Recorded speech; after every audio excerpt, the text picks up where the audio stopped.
Lesson 8. Adjustment layers, clipping mask layers, blend modes. The power pack for your creativity.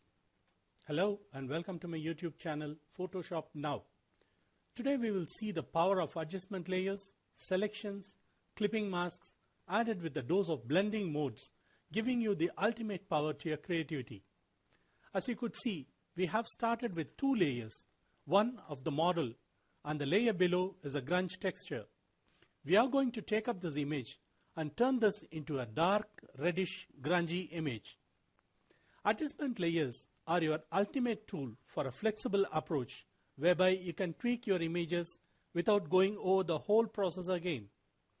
Turn off the eyeballs of the model layer and select the grunge texture and choose an adjustment layer, hue saturation. The moment you click colorize, it starts showing up the color. Let's increase the saturation a bit and let's settle for this overall look as far as the background image is concerned. If you find this too overwhelming for your taste, you can always reduce the opacity like so to tweak the color to your taste. You can do this playing with hue, saturation, lightness sliders till such time you are happy with the look. Now click on the model layer as we want to do the color correction of the model first. Let's click the adjustment layer curves. When this curve dialog box appears, here are your basic guidelines. As you know, an image is made up of three components: shadows, midtones, and highlights. The left-hand extreme side of this curves dialog box represents black or shadow.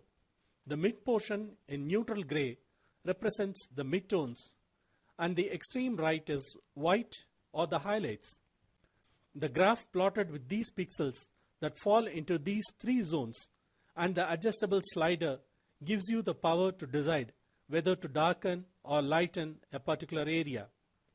If you are not sure how to adjust the levels, you can press the auto adjustment, which generally people frown upon the idea of using auto mode, meaning that they have better control or they want to have better control by manually adjusting the parameters, like most photographers shoot in manual mode than auto.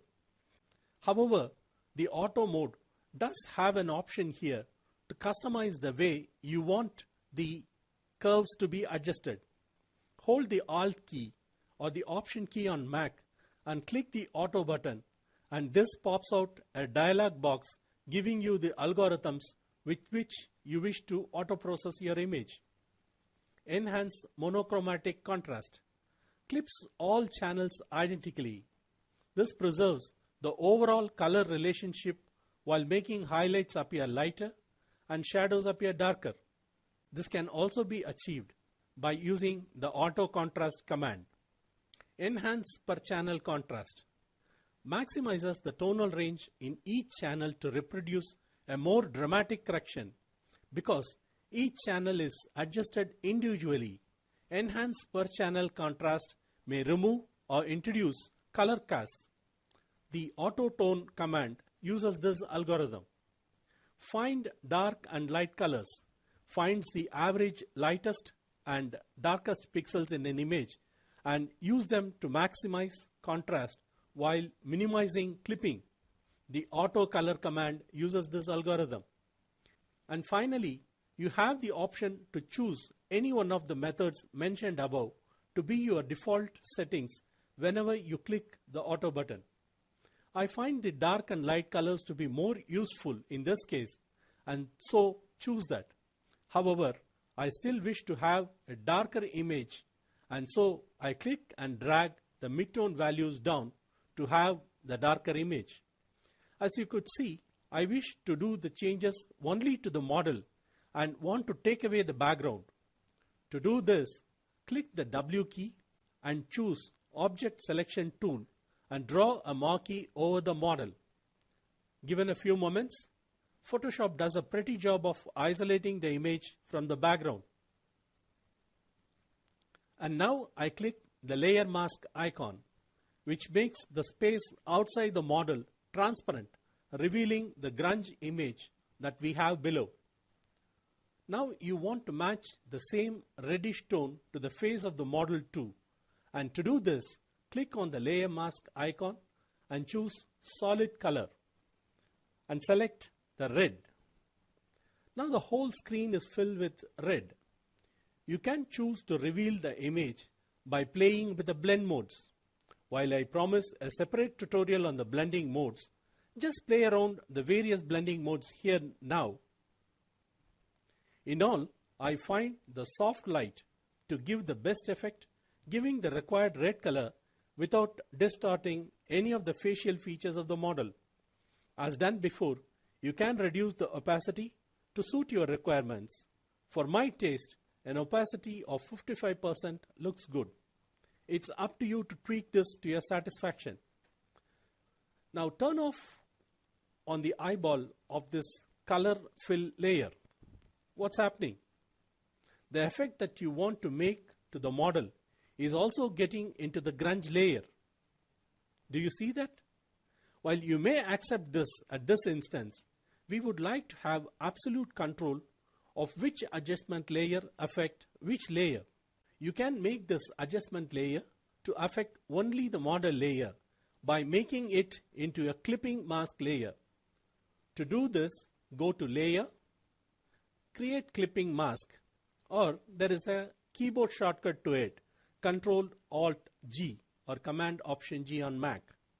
Or I find the simpler way to create a clipping mask is by holding the Alt key or the Option key on Mac and hover over between the two layers, and when you find a white square with a bent arrow, click to clip the mask only to the layer below.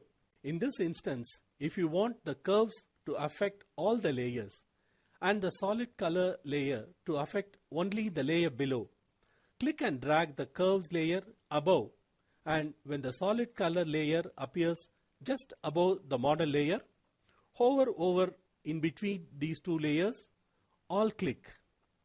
If you want both these adjustment layers to affect only the model layer, hover over the curves layer as well, and when the clipping mask icon appears, click so as to affect only the layers below.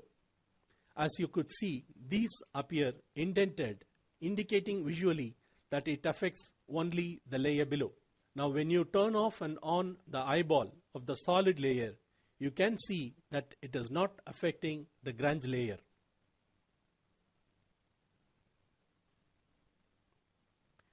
You could see the model is off center and you want to drag the model to the center of the canvas. Tap the V key and select the model layer to move the layer to the center.